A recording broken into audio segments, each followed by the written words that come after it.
In this movie, we're going to be talking about how I protect my brain from stress using a simple 4-step system that I have developed and refined over the past decade. We will start by looking at what stress actually does to your brain and why is it that so many high-achieving women get stuck in overthinking, exhaustion, and reactivity, even when everything looks great on the outside. Then I will walk you through my 4-step system to reset your mind, protect your energy, and lead from a place of clarity and really feeling grounded in your body, even though you're traveling through a high pressure season. Hey, if you're new to this channel, my name is Camilla. I've been a corporate advisor and consultant turned into entrepreneur, and now I help women leaders master their inner world and business energetics so that they can take their life and their career to the next level without working harder and sacrificing their emotional and mental well-being. None of the results I've helped create for myself and for my clients would have been possible if I hadn't learned how to regulate my own emotions, what it means to become a greater version of yourself and create new realities, and how to protect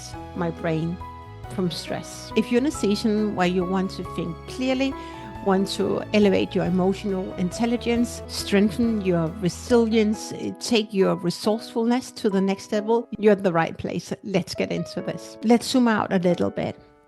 When we think about leadership, we often talk about skills, how we lead, how we negotiate, how we manage, how we execute. But underneath all that, there's something even deeper. And that is the state of brain under stress. You've been in corporate for a while. You know how much stress that is. You also have to be really vulnerable to yourself and really vulnerable to yourself to say, how do I actually manage stress? Here's how the Mayo Clinic puts it. The long-term activation of the stress response system and too much exposure to cortisol and other stress hormones can disrupt almost all the body's processes. This puts you at a higher risk of many health problems, including problems with memory and focus. Let's pause there. The problems with memory and focus. If you have been under stress for a while, you know that suddenly you start to forget. Maybe you don't really recognize that at work, but maybe at home, maybe your spouse will call you out, maybe your children call you out. Daddy, you can't remember that. Or Mommy, why can't you remember that, right? Maybe your children are under stress and you start to wonder what is going on. Why can't he remember what I've just mentioned, right? That is because the brain is under stress. And when the brain is under stress, we cannot think clearly. We start to forget. Suddenly, that will impact your leadership power and your leadership performance. We want to become so aware of how the brain is impacted when we are under stress. I've been under stress for quite a while in my life, in survival mode. And here's what happens when we are in survival mode and when we are under stress. Then we overthink. We cannot sleep at night, insomnia. We forget. We are very emotional. You react every time something is hitting hard. And you start to doubt and second guess yourself. On the other hand, when you're traveling through a season where you do not allow your outer world to impact your inner world, you have not only developed your capacity to navigate more assignments, but you also become more resourceful. You actually are in control of your emotions. You can regulate your emotions, and you are very good at making decisions, even though there's a lot of pressure in your outer world. And what happens to your leadership, actually being able to focus even more because you're able to recalibrate when you need to recalibrate, and you will be able to achieve greater results. And you will still be very present when you need to be present and listen actively at work. Now, these definitions give us a little hint why protecting your brain matters so much. Because if you're anything like the women in my audience, you are somewhere on what I call the leadership power path. It's the journey from surviving to thriving, from being a transactional leader to a transformational leader. It's from trading in hours for money to doubting yourself, to leaking energy, to leading from authenticity, from boldness, and really showing up with so much power with a heart to serve. And protecting your brain from stress is the first critical step on that path. That's why I created my mindset blueprint, my simple 4-step system to help you reset your brain, reclaim your energy, and lead powerfully and authentically, even though you are traveling through a season where there's a lot of pressure from the outer world. The first thing in my 4-step system is for you to create a baseline. If we were having a coaching session right now, and I call it the vulnerability hangover test, from a scale from 1 to 10, how good are you at managing a stressor? Just be really honest, because if you're not honest, you will never be able to build more resilience, that faculty of navigating a stressor with a calm mind. Never, ever. I had to face that challenge as well, being really vulnerable and honest. I wasn't good at navigating a stressor. That was my baseline. So you have to be truly honest with yourself. How good are you at navigating a stressor? And 2 things I want you to remember is that you are not your thoughts and you are not your feelings. What do I mean by that? First of all, you do not have to believe every thought that you think. And when you feel a feeling, let that travel through your body for 90 seconds, because then it's actually left your body. But if you let your feelings control what you're going to do next, fearful feelings is actually going to take you not in the direction that you truly want to go, right? Because you're coming from fear. Then I often call it you're taking plan B rather than plan A.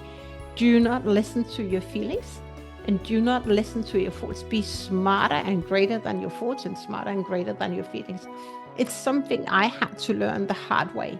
And I hope that by even sharing this, that you start to be honest about yourself and with yourself. How do I connect with my emotions and how do I connect with my feelings? So I hope even this information is helpful to you on how to protect your brain from stress. Once you've created a baseline, the next thing you want to do in order to protect your brain from stress is, how does that next version of you navigate this stressful situation? It's only stressful because you give yourself the permission to call it a stressful situation, nothing else. It's just a situation. So that next version of you, how does she travel through this situation? That is connecting with that next version of you and dropping a card, because if you're ready to take your life to the next level, you want to understand how you can become a better version of yourself. And that is what I learned the hard way. And I'm even doing this now. As I'm recording this video, we just come back from hospice. And I was truly proud of myself of how I navigated these 4 hours in hospice. And my dad was taking a power nap and he woke up and he said, "Camilla, I can see you're thinking about something." And I said, "Yes, I'm actually very proud of how I navigate this situation and how I hold this situation.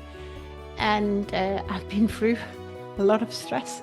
And I haven't always been so calm and so relaxed in a very, very stressful situation." And he agreed with me. Connect with that next version of you, where that she's so calm in whatever situation she's facing. How does she wake up in the morning? What does she think? How does she recalibrate her calendar to make room for what is also suddenly going to happen that day? That is step 2, and it's very, very powerful, and it will protect your brain from stress, because then there is no stress.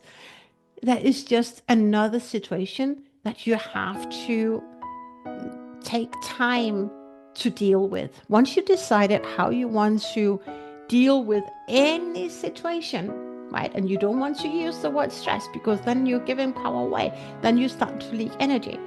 Then how does she lead? How does she lead from a place of clarity where she's not driven by emotions? That is step number 3 in protecting your brain from stress. How do you lead?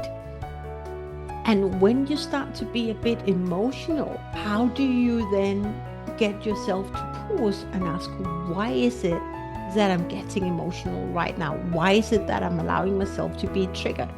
Once you think from the future, once you know how that next version of you deal with any situation, now is time to think how you can lead with clarity. And what I mean by this is, what is your raison d'etre in your leadership role? What is the purpose of you doing what you're doing right now? That helps you ground, it helps you focus, and it helps you have a goal that is higher and greater than you. It's about contributing to a bigger cause. That helps me ground when everything is chaotic in the outer world. It helps me connect with my vision. It helps me connect with my calling, connect with my raison d'etre.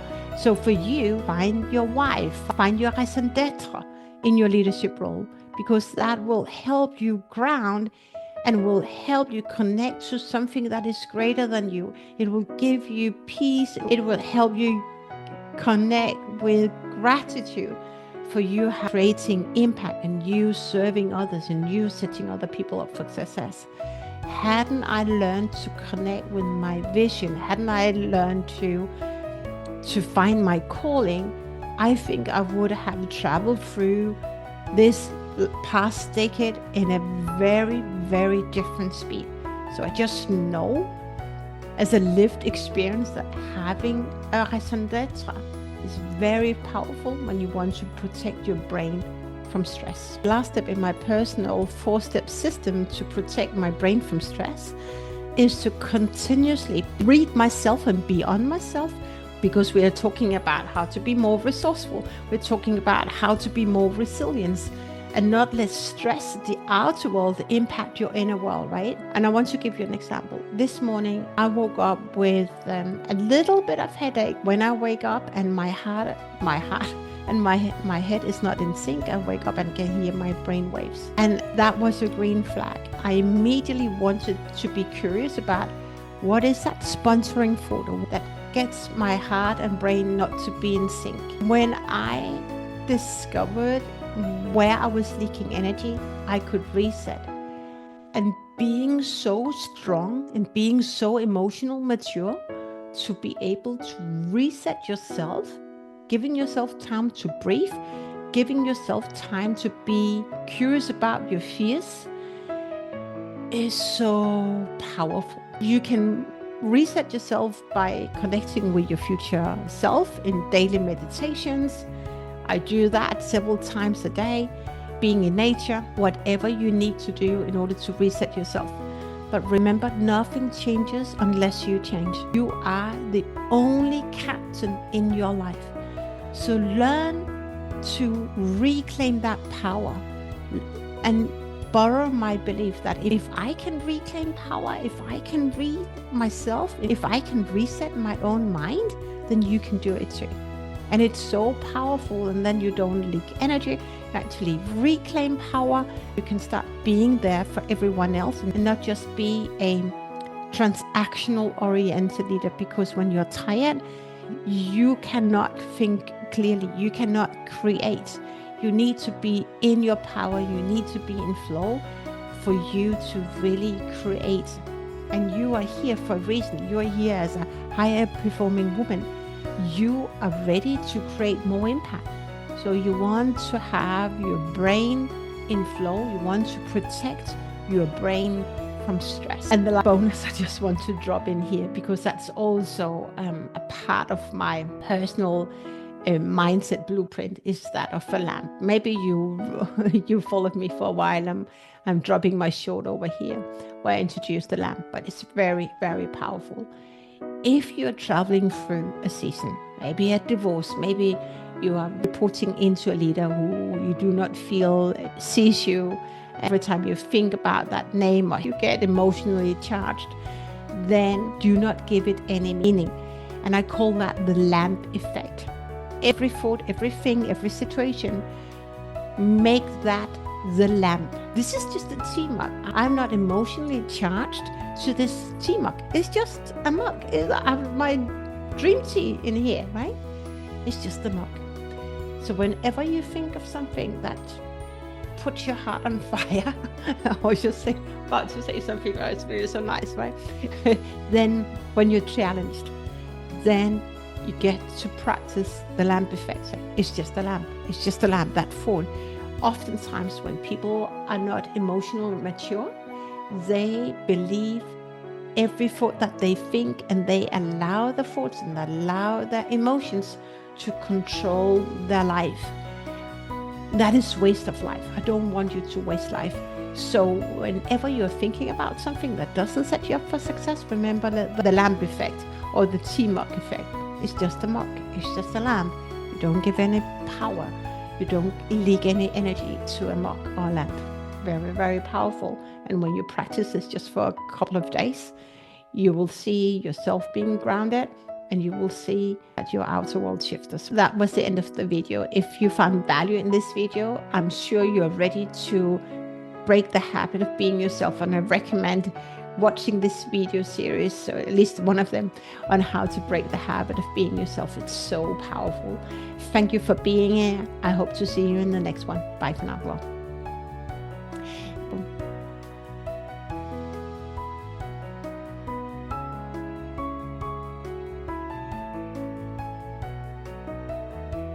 That was the end of my video. If you found this helpful, that was the end of the video. If you found value in this video, I'm sure you're ready to break the habit of being yourself. And I recommend watching this video series, or at least one of them, on how to break the habit of being yourself. It's so powerful.